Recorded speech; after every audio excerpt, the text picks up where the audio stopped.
Let's start then on the question of English phonetics.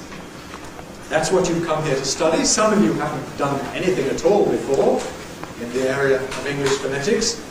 Some of you have done a great deal. I hope we've got something that will be of use to all of you, both beginners and advanced students. When we ask members of the general public about phonetics, what do they know about it?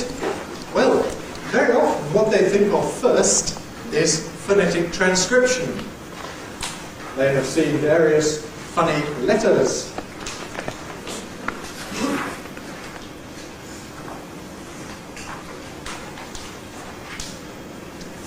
And they think, oh yes, phonetics is about funny signs. Well, as I'm sure you know, that's not really the entire story. Phonetic symbols are a convenience for us. They are a tool. They're something we make use of. They're not really what we're studying. Because, of course, what we're studying is pronunciation. Phonetics is the scientific study of pronunciation as used in human languages. And we can study it in a variety of ways. We can study it by analysing the sound waves that we produce when we speak, by carrying out physical measurements upon the sound wave. And that's a very important part of phonetic research these days. We shall have very, very little about that in the present course, though there will be one lecture given by Dr. Huckvale, who will tell you something about the physical analysis of the speech signal. Mostly, we shall be applying the kind of analysis that considers the speaker, the human being who speaks, what the speaker does with his organs of speech in order to produce those sounds.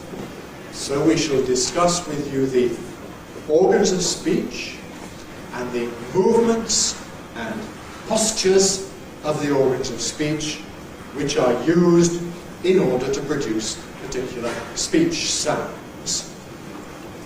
Because adults, such as yourselves, who have the power of analysis, can often learn a great deal by looking in detail at what is involved in these movements of the articulators. It's important to remember, though, that native speakers of a language often know very little about articulatory phonetics. They don't know how to make the sounds of speech, they just know how to make them. And small children, acquiring their first language, do so without any explicit analysis at all. Now, when we get older, when we pass through puberty, we characteristically lose this ability to learn pronunciation without really trying. We all learnt our first language, or first languages, very, very well. We pronounce them like a native, because we learnt them in childhood, when human beings have this miraculous ability to do precisely that. As we grow older, we lose this ability. And so that's why, when we now try to learn foreign languages, we may have difficulty with pronunciation. How can we overcome this? Well, it depends a great deal on the individual, how good you still are, but you may find you have problems in producing the sounds of foreign languages. And in particular, which you may be less aware of, you may have difficulty in hearing the sounds of a foreign language. This is really why we emphasize not only speaking and pronouncing English during this course, but also listening and hearing and identifying the sounds that are used. This is where phonetic symbols can be helpful. it's one thing for me to say there's a difference between sleep and slip.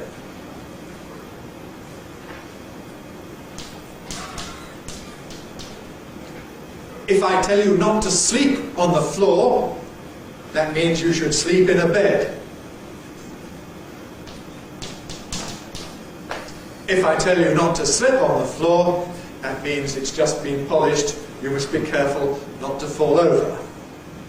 Okay, they sound different. Sleep, slip. Now, depending on your first language, that may be perfectly obvious, or it may be quite a difficult problem. For speakers of some languages, sleep, slip, two different sounds, no problem at all. For speakers of certain other languages, sleep, sleep, same thing. Now, if that applies to you, you'll need to practice hearing the difference. And the teacher will say sleep, and slip, and slip, and sleep, and you must identify which one. This is what we call ear training, training your ear. But to enable us to do this, it's very convenient to make use of phonetic symbols so as to refer explicitly to the sounds involved. English spelling, unfortunately, is not consistent, particularly in the way it reflects vowels. The vowel sounds are not shown consistently in the vowel letters that we use in ordinary spelling. This means that if we want to talk about the sounds and refer to them in writing in particular, it's helpful to have phonetic symbols to enable us to do so explicitly and clearly. But do remember that the symbols are just a convenient tool. They're not the point of what we're doing at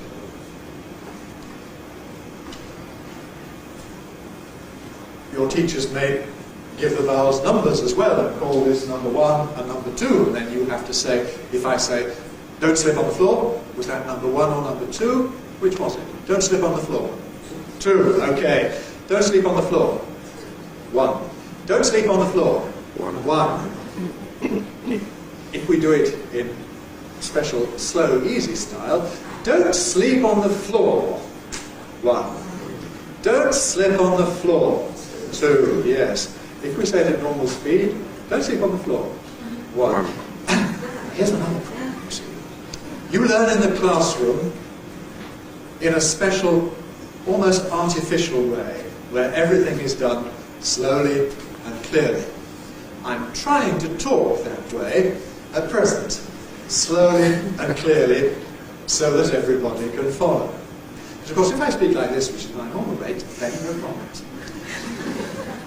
If I speak like that, at my normal rate, for a small group of people, or just one other person, then, first of all, in a big hall like that, of course it's difficult to follow, but equally, you may find that you lose words because I'm speaking so fast.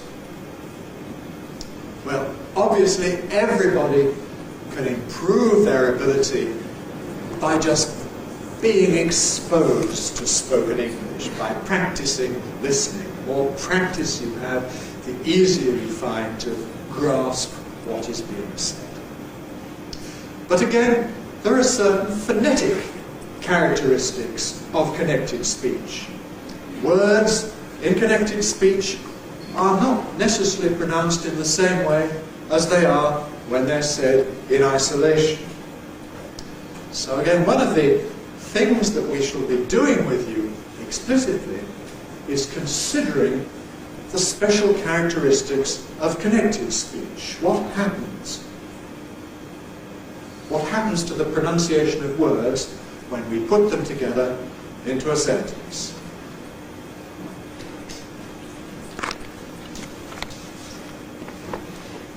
How's that word pronounced?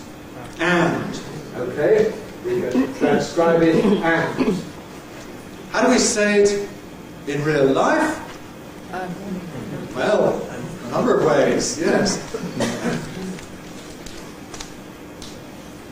We usually teach you that it has a strong form, and a weak form, So, a strong form, when we want to name the word or for some reason say it particularly clearly, and. A weak form in connected speech, and we use these phonetic symbols, of course, to show these different qualities. So we'll say 1 and 1 makes 2. I want some bread and butter. I'll have some coffee and a piece of cake. That's a simplification aimed at classroom use. That's sort of true, but not exactly true. It's certainly a good starting point for the classroom, because it would be very misleading to expect to hear "and" every time this word is used, and you would sound very strange when you were speaking English if you always said "and." But in real life, there are other possibilities. I'm going to have some bread and butter. How did I do that? I'm going to have some bread and butter. Butter. Bread and butter. That's another form that "and" can take. It can just be before butter. Butter for "and butter." Or I might have some bread and jam. Bread and jam. In fact, I once calculated that there are more than 20 different shapes that the word "and" can take, depending on its context. So we'll be looking at that kind of thing. I think phonetic transcription has value for everybody who wants to pronounce English well. There's been in recent years a lot of emphasis upon the importance of communication. And this has led to some teachers saying, well, it doesn't matter about the details of grammar, the details of pronunciation, the details of this or that, as long as you can communicate. Yes, up to a point that's true. But I don't know about you, when I speak a foreign language, I want to speak it right. And so I prefer to know exactly what I should be doing rather than just some vague, imprecise area. And for anybody who shares that feeling, then phonetic transcription is a valuable tool to enable you to be sure that you're aiming at the right thing. Supposing we want to call the police. You might not be sure, does this have the vowel as in sleep or the vowel as in slip? Which is it? Spelling doesn't really tell you. First one. Of course, it's the same as in sleep, the first one. Police has the long E, number 1. Now, you can check that by looking in a dictionary. So if you have a dictionary with phonetic transcriptions in it, you can look the word up to check what its pronunciation is. That's useful.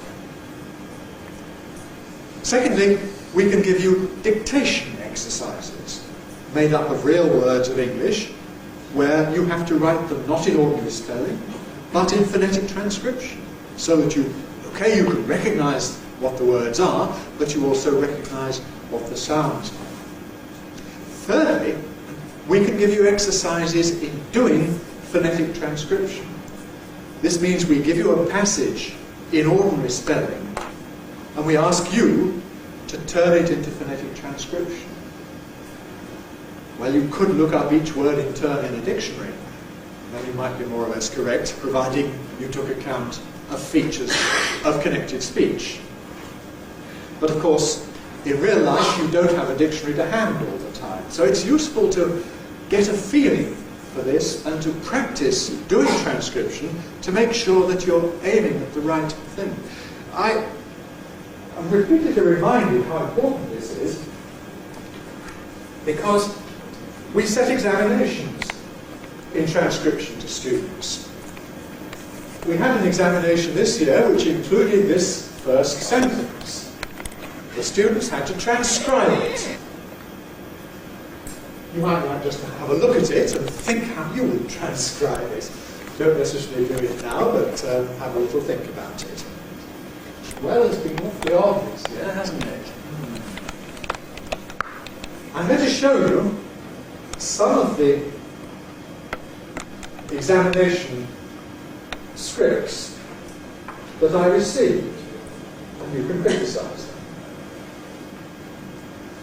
Here's the first one, which says literally, the weather's been awfully good this year, hasn't it? Now this person, first of all, has misread one of the words. It says on, very good, easy to do, good makes sense. As you know, anybody who has set examination papers and marked examination papers knows how students don't read the question properly. Well, that sometimes happens. There's an important point for Scandinavians and others at the end here. This student thinks that it's hasn't. And for Spaniards perhaps, but it isn't. It hasn't. We pronounce this with a voiced sound, hasn't, as hasn't. There are other points as well. Here's a second effort. The weather's been awfully odd this year, hasn't it? It's not too bad. One bad error. Weathers. And it should be weathers. Now, as you know, the English spelling TH corresponds to two different sounds of English. The voiceless, as in thin, thick, author,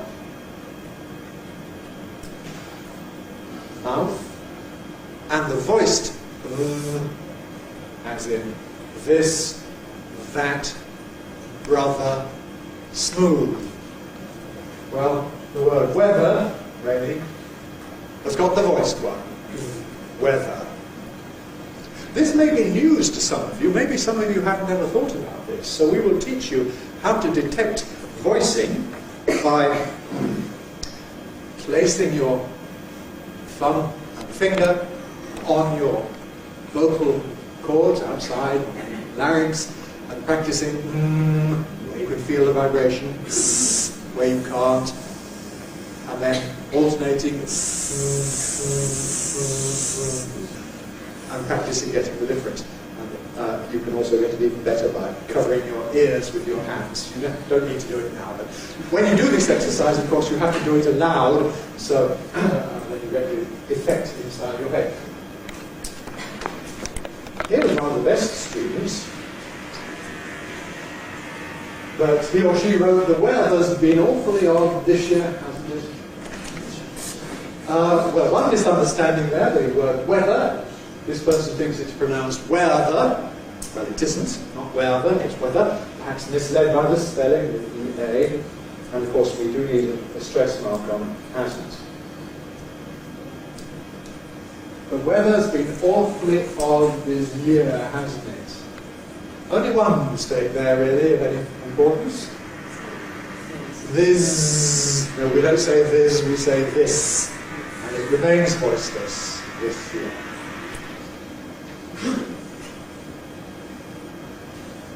Oh dear, this was one of the poorer students, but a native speaker of English. The weather's been awfully odd this year, hasn't it? This exemplifies the kinds of problems native speakers have in analysing, detecting what they do when they speak, because this person didn't pronounce it perfectly normally. But first of all, misled by the apostrophe in the spelling into writing an apostrophe here, which of course I've reproduced as a stress mark. Awfully, we say awfully, or perhaps awfully. We certainly don't say awfully. That's quite wrong, but that's what this person wrote.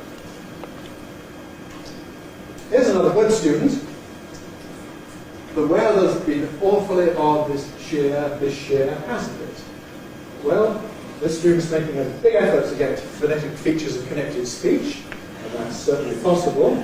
Dr. Stock is certainly possible here. Wellers is wrong again. It's very instructive for me as a teacher, of course, to analyse the mistakes that students make. There are no words in English where EA means air unless it's followed by R. It's words like bear, pear, fruit. There are only a handful of words. And no words like this at all where it might be weather, it might be wather, it might be weather, but there's no possibility really of anything else. It's weather. Well, that's what I say. That's how I will transcribe it. The weather's been awfully odd this year, hasn't it? You can have either been or been. That's a word where it doesn't matter, interestingly enough.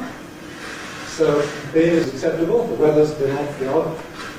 In ordinary speech, the word awfully has two syllables. Awfully. That's how we normally say it. Although we can say it in a especially slow way, awfully, that's all possible. We stress the phrase this year on the this, not on the year. We know it's a year. We emphasise the fact that we're talking about this year, not last year. This brings us to the whole question of stress patterns, and we shall be analysing those in considerable detail in the lectures and classes devoted to intonation and the general problem of stress and accent and so on. Well, there's one further area where I think we can see very clearly how useful phonetic transcription is at a perhaps more elementary level. And that's when we consider things like the way we form the past tense in English and the way we form plurals. Now, if you ask people about how to form the past tense, they tell you, oh, we add D, or sometimes ED. Well, that's not a phonetic rule, that's a spelling rule. Okay, that's a spelling rule. But what is the phonetic rule? If you've never studied the phonetic rule, you won't know what the phonetic rule is. And that means that you might well make mistakes. What's the past tense of finish? Many people I've come across in my travels around the world think that it's finishing. No, it isn't. It's finished. If we transcribe it, that's immediately shown by the fact we write it with a T here, finished. And in fact, it conforms to the general rule. What is the general rule? T.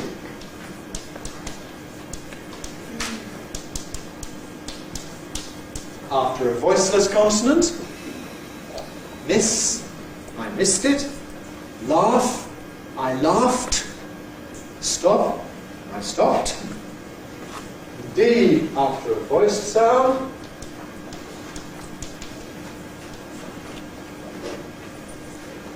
plan, it was planned. Rob, we were robbed. Carry, I carried it. But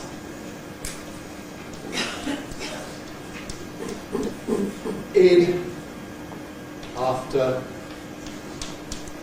a stem ending in T or D. So wait gives us waited.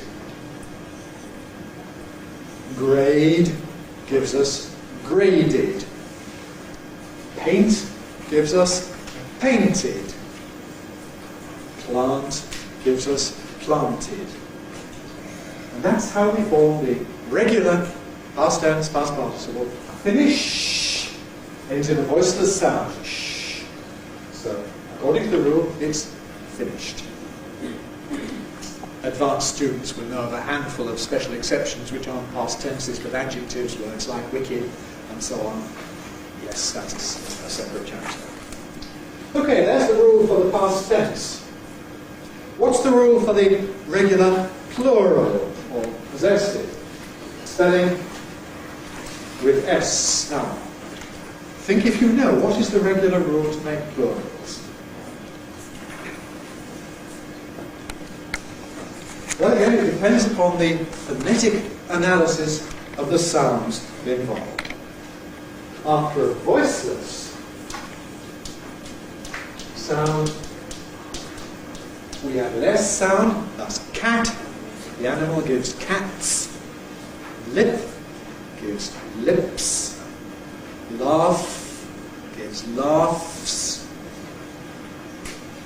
Carrot gives carrots.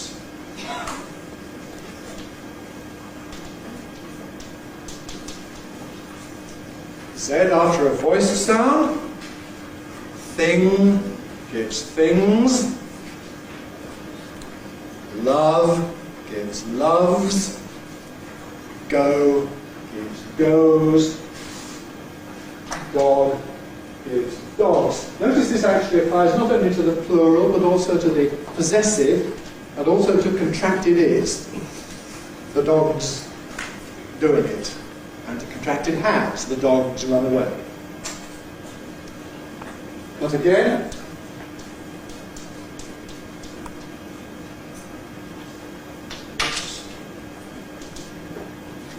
well, let's say after sibilants. Certain sounds are called sibilants. They are s, sh, j. And after them, we add a vowel before we have a z. So, horse, the animal, gives you horses. Wish gives you wishes. Cause gives you causes. Judge gives you judges. So the rule is actually very simple and straightforward. I feel so frustrated when I hear so many students in so many countries getting it wrong, elementary students, getting plurals or past tenses wrong, clearly because they've never been taught the rules. So that's something English phonetics can offer you. For most of you, of course, you're much too sophisticated, you know about that, but we hope to teach you some other rules which will be equally interesting. So that's the end of my first lecture. Good luck on the course.